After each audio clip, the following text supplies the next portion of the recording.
गिरिराज बाबा के चरणों में आकर के कर रहे हैं। ऐसे ही शौनकादिक ऋषियों ने इसका आयोजन नैमिषारण्य में किया पहली बार। भाई इसका नाम नैमिषारण्य कैसे पड़ा? इसको नैमिषारण्य क्यों कहा जाता है? और ऋषियों ने नैमिषारण्य में ही ये तप और पुराण का आयोजन क्यों किया? क्योंकि एक बार शौनकादिक ऋषि भगवान के पास पहुंचे और जाकर के भगवान से प्रार्थना की, प्रभु हम जहां पर जप तप पूजा पाठ यज्ञ आदि करते हैं तो हमें आकर के राक्षस सताते, और जब राक्षस आकर के सताते हैं तो हम अपना यज्ञ पूजन सही ढंग से नहीं करते, तो आप हमें कोई ऐसा स्थान बता दीजिए कि जहां जाकर के हम जब तक पूजन कर सकते। जब इस प्रकार का तो भगवान ने सुनते ही अपने सुदर्शन चक्र को छोड़ दिया, और अपने सुदर्शन चक्र को जब भगवान ने छोड़ा, कहा ऋषियों आगे आगे मेरा सुदर्शन जाएगा, पीछे पीछे आप चले जाइए, और जहां जाकर के मेरा ये चक्र रुक जाए उसी को आप अपना उद्गम स्थान बना। आगे आगे सुदर्शन चक्र, पीछे पीछे शौनकादिक 88,000 ऋषि जा रहे हैं। वह चक्र जाकर के एक घनघोर अरण्य में जाकर के रुके। अरण्य यानी जंगल, अरण्य कहते हैं जंगल को, जंगल का दूसरा नाम है अरण्य। तो वह जाकर के चक्र अरण्य में रुका, और उस घनघोर जंगल में जाकर के उस चक्र की पैनी नोक, जिसको संस्कृत में नेमी कहा जाता है, और वह नेमी जाकर के उस अरण्य में रुकी। उसी समय ऋषियों ने उसी जगह का नाम नैमिषारण्य रख दिया। बोलिए नैमिषारण्य क्षेत्र की। उसका नाम क्या रख दिया? नैमिषारण्य। और ऋषियों ने वहां कस करके जब तब पूजा पाठ यज्ञ आदि हवन आदि किया, और उसी क्षेत्र के लिए ऋषियों ने आशीर्वाद दे दिया। तीरथ वरने मिस विख्याता, तीरथ वरने मिस विख्याता, तीरथ वरने मिस विख्याता, तीरथ वर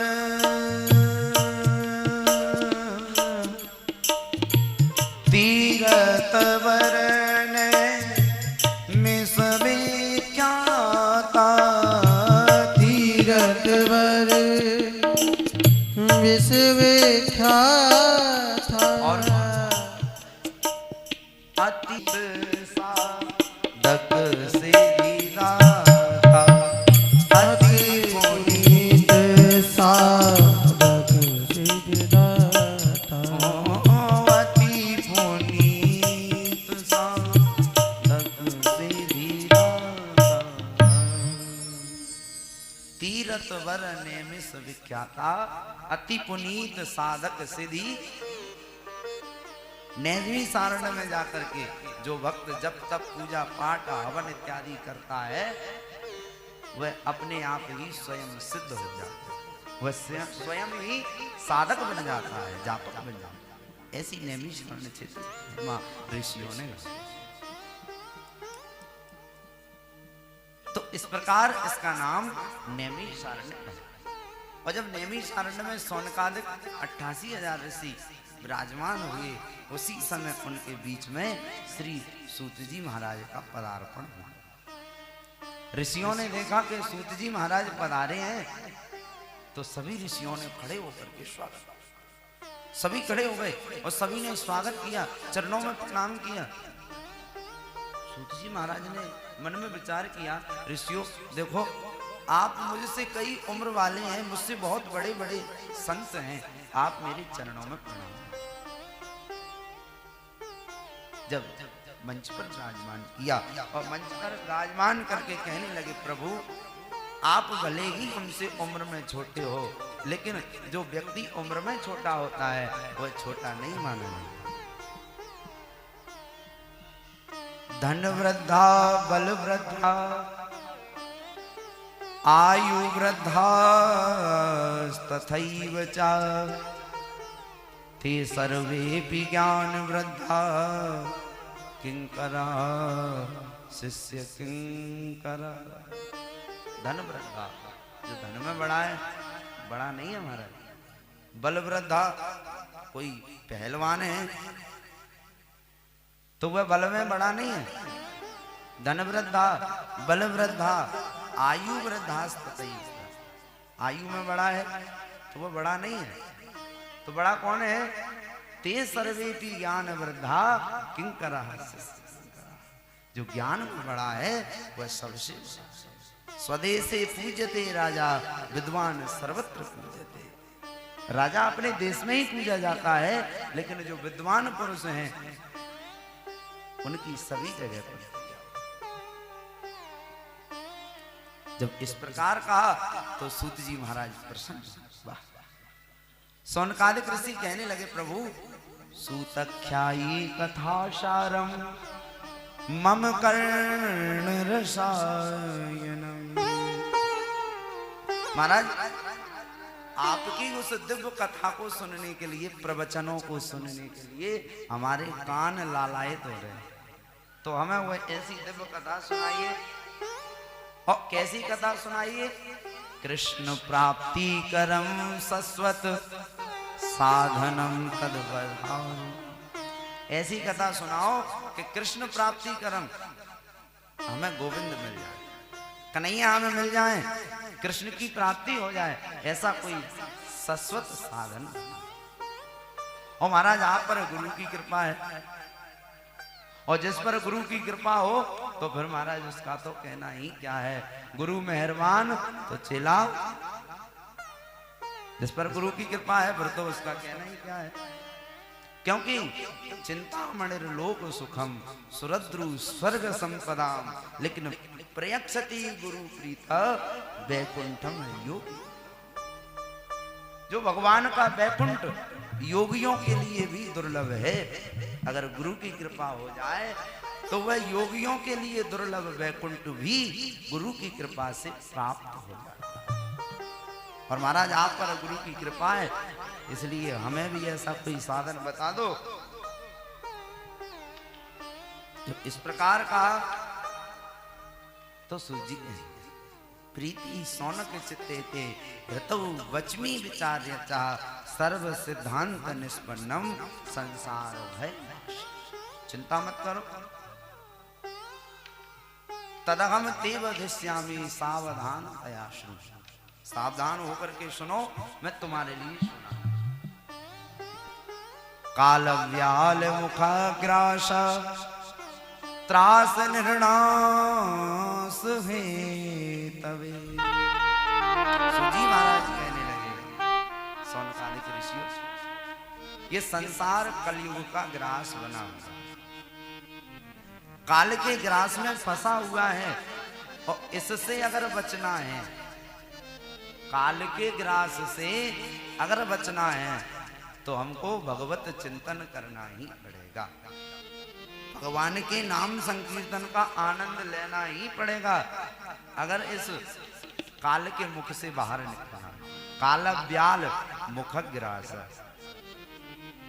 कलयुग अजगर के समान अपने मुख को फैला करके बैठा है, और हम एक एक करके उसके ग्रास बने हुए हैं, उसके अंदर समाहित होते हुए जा रहे हैं।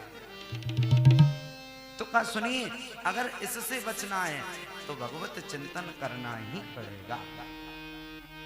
इसलिए सावधानतया सुनो। सावधान कर रहे हैं श्री सूजी महाराज कि सुनो भैया, मैं सुना तो रहा हूं, लेकिन सावधानतया, सावधान होकर। तो सभी सावधान कमर कुशी की करके बैठ गए। कहा सुनाइए, और सभी सुनने के लिए तत्पर हैं। तब उसी समय सूजी कहने लगे, सुनो ला, ऋषियों, जो कथा आज मैं तुम्हें सुनाने के लिए जा रहा हूं, एक बार इसी कथा को श्री सुखदेव जी महाराज ने राजा परीक्षित की। परीक्षिते कथा वक्तुम सभायां संस्ते सुखे सुधा कुंभं गृहीत्वैव देवास्तत्र समागता।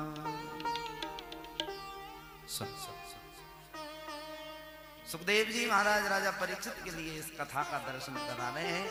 देवताओं को मालूम कि सुखदेव जी परीक्षित के लिए कथा सुना रहे हैं, तो देवताओं ने क्या किया कि आज से अच्छा मौका कहीं नहीं मिलेगा।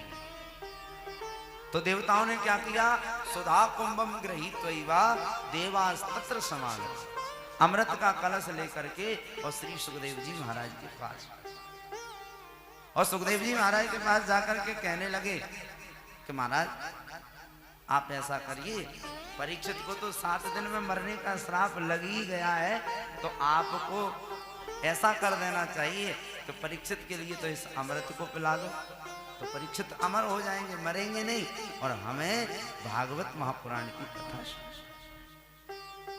तो सुखदेव जी ने सुना, तो सुनकर के सुखदेव जी कहने लगे, हाँ देवताओं, क्वै कथा लोके क्वै काचा क्वै मणिर्महान् ब्रह्मरातौ विचार्यैवं तदा देवान् जगास। क्वै स्वधा क्वै कथा लोके, अरे देवताओं तुम अभक्त हो, और तुम्हारे लिए ये श्रीमद् भागवत महापुराण की कथा नहीं बनाई। अभक्ताश्च न विज्ञाय न ददौ कथामृतम्, देवताओं तुम अभक्त हो और मैं तुम्हें इस कथा को दान नहीं दे सकता। ये कथा तो भक्तों के लिए है, ये कथा तो संतों के लिए है, देवताओं मैं तुम्हें नहीं। और देखो, अगर तुम अपने अमृत से मेरी कथा की तुलना कर रहे हो, तो क्वै स्वधा क्वै कथा लोके, कहाँ तुम्हारा ये अमृत और कहाँ मेरी ये दिव्य रसमयी पारसमणि के समान चमचमाती हुई कथा कि एक बार जिसके कान में पड़ जाए महाराज फिर उसका कल्याण करके ही छोड़ है। एक बार जिसके कान में शब्द पड़ जाए बस फिर उसका कल्याण करके ही ये मान। तो मेरी जो कथा है ना, ये पारसमणि के समान है, और तुम्हारा जो अमृत है, ये अमृत कैसा है, ये तुम्हारा अमृत कांच के समान है। और अगर कोई व्यक्ति अपनी पारसमणि को दूसरे व्यक्ति को दे दे और बदले में उससे कांच ले ले, तो ये लेने वाले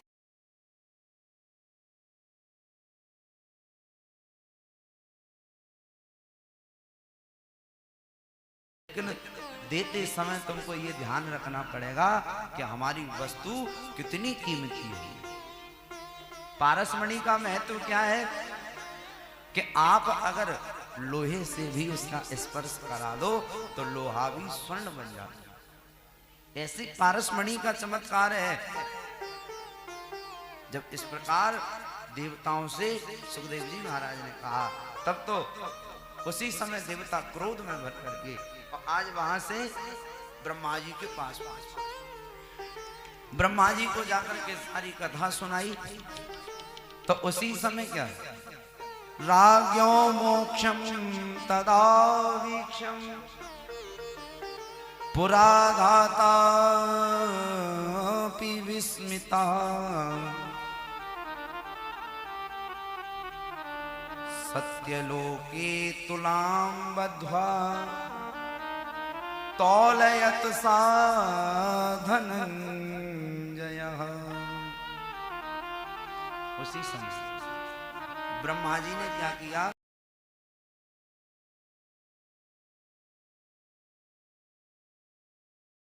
पढ़ने पर 4 वेद, 6 शास्त्र, 17 पुराण, जप तप जो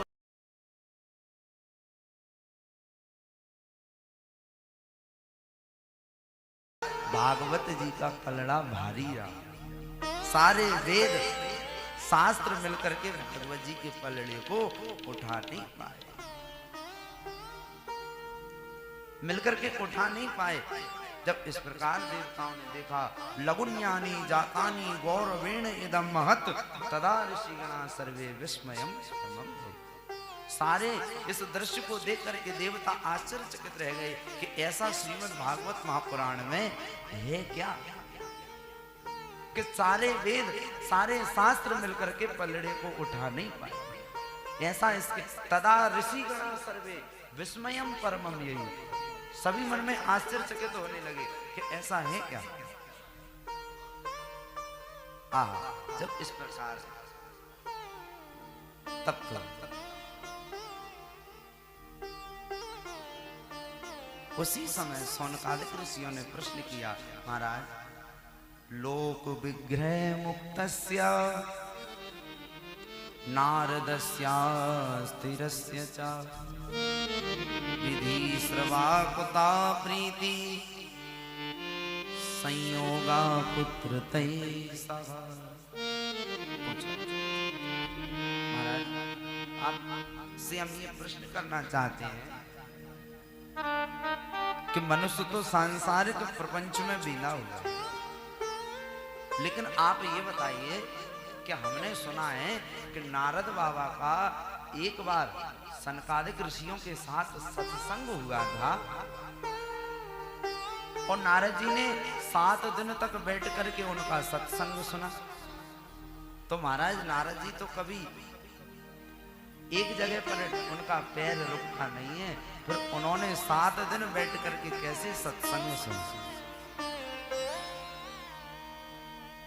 ये हमें समझाइए। जब इस प्रकार कहा तो ठीक है। सूत जी महाराज सुनिए, एक दाही विशालायां चत्वार ऋषयो मलः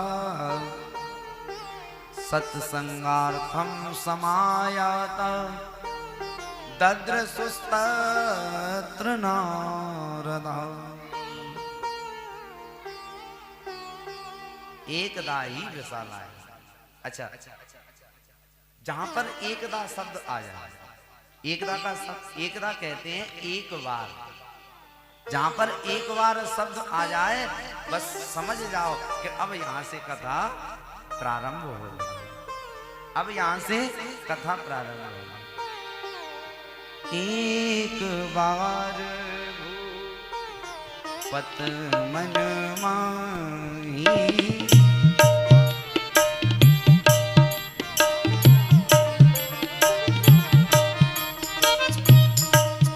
एक बार भूपत मन माही, एक बार भूपत मन माही, एक बार भूपत मन माही, भैरे गला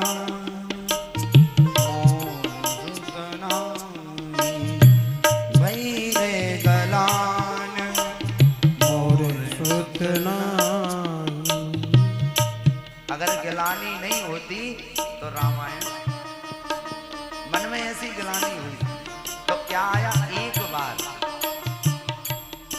एक बार जहां से शब्द लग जाए कि मान लो वहां से कथा चालू हो, तो यहाँ पर भी एकदा ही विशाल आया, एक बार विशाला भद्र का आसन और एक बार जन एक बार जन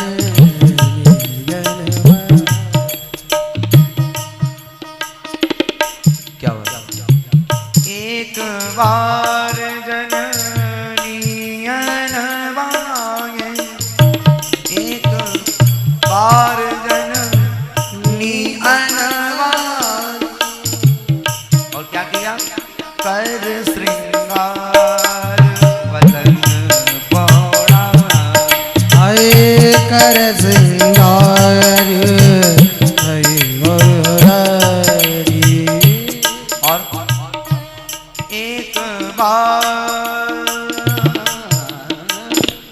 एक बार त्रेता युग माई, एक बार त्रेता युग माई,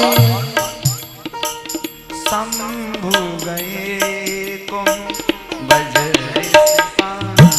हे शंभु गए कुंभज ऋषियाँ। और एक बार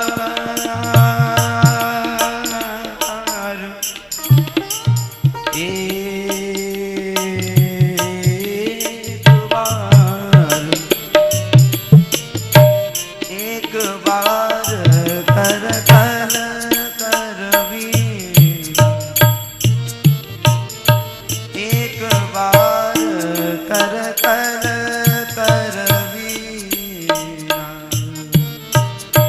गावत हरि गुण ज्ञान प्रवीण, गावत गुण ज्ञान प्रवीणा। एक बार कर कर करवीणा, एक बार कर एक बार कर एक बार करवीणा। और क्या? गावत हरि गुण ज्ञान प्रवीण, गावत हरि गुण ज्ञान प्रवीणा, गावत हरि गुण ज्ञान प्रवीणा। गावत हरि गुण ज्ञान, गावत हरि गुण ज्ञान, गावत हरि गुण ज्ञान।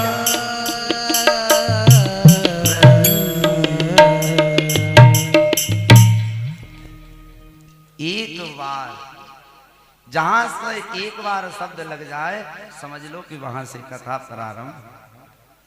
एकदा ही विशालायाम चत्वार ऋषयो, एक बार चारों ऋषि कौन? सनक, सनंदन, सनातन और सनक। चारों भाइयों का क्या काम है? चारों भाई बड़े सत्संगी हैं, इनको केवल सत्संग ही प्यारा है और सत्संग करने के लिए ही ये घूमते रहते हैं, भ्रमण करते रहते हैं कि कोई सत्संगी मिल जाए।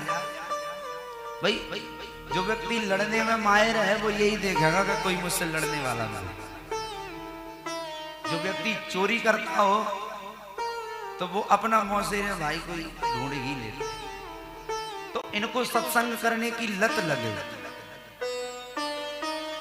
और जब सत्संग करने के लिए कोई नहीं मिलता, चारों भाई रहते हैं, तो क्या एक भाई मंच पर विराजमान हो जाता है और तीन भाई नीचे बैठ जाते हैं और एक भाई तीनों भाइयों के बीच आपस में ही सब तालमेल बना ले। कोई नहीं मिलता है, लेकिन एक बार वैशालापुरी में दद्रसुस तत्र नारद, नारद जी को देखते, अरे नारद जी से बढ़िया सत्संग करने वाला कौन मिलेगा? तो चारों ऋषि नारद जी के पास आए और नारद जी के पास आकर के कहा, नारद जी हम आपके साथ सत्संग करना चाहते। और आज नारद जी की उस दशा को देखा, चारों ऋषियों ने देखा, अरे नारद, कथम ब्रह्मण दीन मुखा कुतश्चिंता तुरो भवन। अरे आपका ये मुख चिंता से आतुर क्यों हो रहा है? आप इतनी चिंतित क्यों हैं? आप तो संत हैं। अरे भाई, चिंता करे तो कोई गृहस्थी वाला करे कि हम 7 दिन के लिए गिरिराज जी जा रहे हैं तो घर पे क्या होगा। चिंता करे तो कोई घर गृहस्थी वाला करे कि 7 दिन हम घर से बाहर आ गए, अब बच्चों का और हमारी खेती का क्या होगा, राम जाने। तो नारद जी चिंता करे तो गृहस्थी वाले व्यक्ति को तो ठीक है चिंता करना, लेकिन आप तो संत हैं। कथम ब्रह्मण दीन मुखा कुतश्चिंता तुरो भवान, आपको कौन सी चिंता सता रही है? और त्वरितम गम्यते कुत्र कुतश्चागमनम तव, तुम भागते भागते कहाँ जा रहे हो, कहां से आ रहे हो। जब इस प्रकार का हमें तो ऐसा लगता है नारद बाबा आप तो इस प्रकार दुखी हो रहे हो, इदानीं शून्य चित्तोसी गत वित्तो यथा जले। हमें ऐसा लगता है आप उस प्रकार दुखी हो रहे हो, किस प्रकार, गत वित्तो यथा जने, किसी कंजूस व्यक्ति का एक ढेला गिर गया हो, एक पैसा इस प्रकार का चिंतित नारद बाबा के चेहरे पर उदासी है। तब तो नारद बाबा से कारण पूछा, नोचितम बद कारण, कारण बताइए। जब नारद बाबा से कारण पूछा, तब नारद जी कहने लगे कि सुनो, मैंने सारी पृथ्वी पर सारे तीर्थों पर भ्रमण किया, हरि क्षेत्रम कुरुक्षेत्रम श्रीरंगम सेतु बंधनम और एवमादिषु तीर्थेषु ब्रह्ममाण इतस्तता। सारे तीर्थों में मैं भ्रमण करके आ रहा हूं, लेकिन मुझे कहीं पर मन को शांति नहीं। सारे तीर्थों में मैं भ्रमण करने के लिए गया, लेकिन नापस्यम कुत्रचित् शर्मा मनः संतोष कारणम कलिना धर्म मित्रेणा धरे अम्बाद। मैंने तीर्थों में जाकर के देखा तो मुझे कहीं पर मन को शांति नहीं। मन में विचार किया कि चलो तीर्थों में शांति नहीं है, तो आगे चल करके और देखा तो सत्यम नास्ति, सत्य नहीं है। सत्यम नास्ति तपा शौचम, न तप है। सारे मनुष्य शौच की क्रिया से हीन हो गए हैं, शुद्धता से हीन हो गए। सत्यम नास्ति तपा शौचम दया दानम न विद्यते। मैंने आगे जाकर के देखा तो महाराज ना तो किसी के अंदर दया है, ना किसी के अंदर दान करने की शक्ति है, ना किसी के अंदर दान करने का सामर्थ्य है। दान करने की बारी आ जाए तो महाराज सबसे पीछे खिसक जाए, और अगर कहीं लड़ाई हो जाए तो लड़ाई में महाराज भले ही जमीन बिक जाए, कोई चिंता। दान करने में पीछे, और अगर किसी से लड़ाई हो जाए तो भले ही 10-20 बीघा बिच जाए, कोई चिंता नहीं। तो महाराज मैंने जाकर के देखा सत्यम नास्ति तपा शौचम दया दानम न विद्यते। मुझे कहीं पर दया दान धर्म कहीं पर दिखाई नहीं दिया। बस मैंने क्या देखा, उदरम भरणो जीवा बराका कूट भाषणा। हर मनुष्य हर व्यक्ति अपने पेट को भरने के चक्कर में ही इधर उधर भाग रहा है। उदरम भरणो।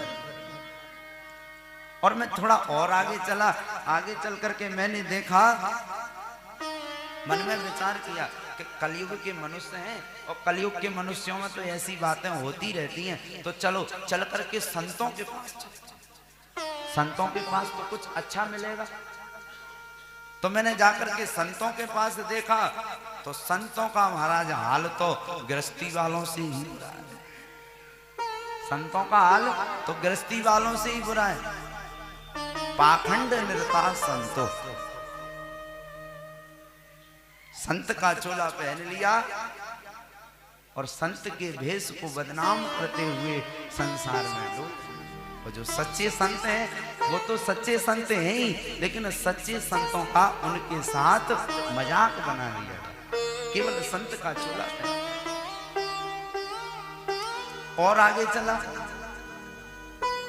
तो आगे जाकर के देखा कि महाराज घर में बड़े बूढ़ों की कोई बात नहीं मानता, बड़े बूढ़ों की कोई बात नहीं मानता।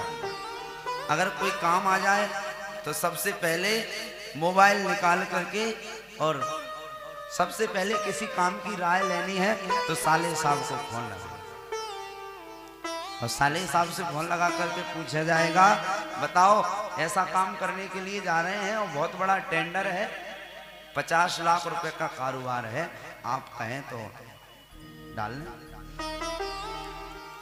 और साले साहब ने कह दिया कि हाँ हाँ हाँ हाँ बहुत अच्छा काम है, डाल लो, इसमें हमें फायदा ही होगा, चाहे उसमें भले ही घाटा हो। अगर साले साहब ने कह दिया कि हाँ डाल लो, तो स्याल को बुद्धिदायक, साले साहब ने जैसी बुद्धि दे दी उसी बुद्धि से काम कर लिया। स्याल को बुद्धिदायक, घर में बड़े बूढ़ों की बात कोई नहीं मानता, पिताजी की नहीं मानता, माताजी की नहीं मानता, दादाजी की नहीं मानता, किसकी मानता है? साले साहब। स्याल को बुद्धिदायक, साले की बातों में आकर के काम करने लगी। और महाराज हमारे ब्रज में तो बड़ी सुंदर एक कहावत है, अगर आप कहो तो सुना दूं, अगर आप कहो तो मैं बताऊं। हमारे ब्रज में एक कहावत कहते हैं वृंदावन में कि दीवाल बिगाड़े आरो और घर बिगाड़े, अगर किसी के हो तो बुरा मत। तो महाराज ये ब्रज की कहावत है, ब्रज के संतों ने कहावत बना ली है। अब ब्रज के संत तो न जाने क्या क्या कहावत बना लेते हैं। भागवत जी में लिखा है कि इत्वे कत्वे के न हंसते न, भगवान ने एक हाथ की छिंगी उंगली पर भगवान ने गोवर्धन पर्वत को धारण किया, लेकिन संत कहते हैं नहीं नहीं, भगवान ने छिंगी उंगली पर जो है हाथ पर गिरधार धारण को किया, लेकिन ब्रज के संत कहने लगे नहीं, भगवान ने जो है एक छिंगी उंगली पर गिरराज पर्वत को। लेकिन ब्रज के संत और ब्रजवासी तो बड़े ही महान हैं, उन्होंने कहा नाना, भगवान ने ना तो हाथ पर गिरराज उठाया, ना तो अपनी छिंगी उंगली पर उठाया, छिंगी उंगली के नख पर भगवान ने गिरराज पर उठाया। तो ये तो ब्रज का भाव है, ब्रजवासी जो भाव मन में बना रहे। तो इस प्रकार नारद जी का वह दर्शन किया। बोली वृंदावन मन चल रे वृंदावन धाम, राधे राधे गाएंगे। ओ मन चल रे वृंदावन धाम, राधे राधे गाएंगे। मन राधे राधे राधे राधे गाएंगे, राधे राधे गाएंगे, श्यामा श्यामा गाएंगे। राधे राधे गाएंगे, श्यामा श्यामा गाएंगे। राधे